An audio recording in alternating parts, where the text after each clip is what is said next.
But because they feel so sullied, because remember the syndrome is that if my mother didn't like me or treated me badly, maybe I've done something myself. I am a bad person. That kind of woman goes over to the male side, but then hangs out with a bunch of drug dealers and thugs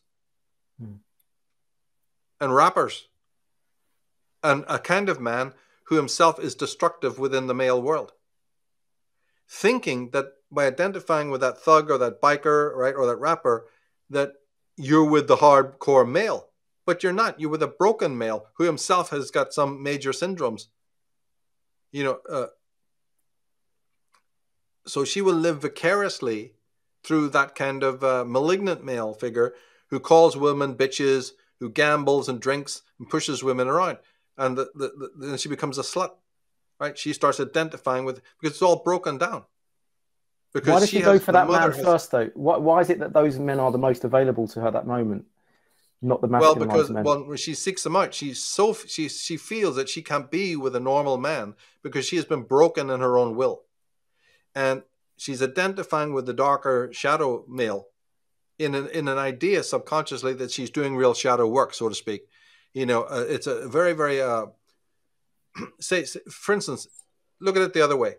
If a boy is growing up from infancy and the mother keeps on denigrating his body type, right, or his genitals. Oh, no woman's going to ever want you. Ugh. Like a Jeffrey Dahmer type, right? That kid is going to grow up with a very, very bad relationship to women and probably just give up because his mother has programmed him to believe that no woman is going to want to be with a scrawny little thing like you. And look at look at your handsome cousin. Look at your handsome, somebody or other. The woman can feel the same way. She can be so denigrated in her femininity by an evil, terrible mother who's so broken her will that she feels so utterly unattractive. You see, that she'll go with men that she secretly doesn't really care for. So she seeks out men that are criminals.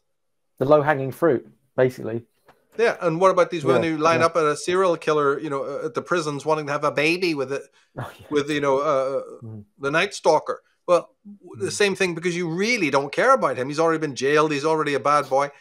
It's had some nice optics for you to, get some media coverage yourself. And the newspaper wants to know, National Enquirer will give you £1 million for your story and all these superficial things. But the real reason why they go with those bikers and those thugs is because they don't care about them. They're just throwaway males. They're the ersatz males, that will you don't need to love them. You don't need to go deep. You don't have to have intimacy. So there's a lot of reasons why women will do this.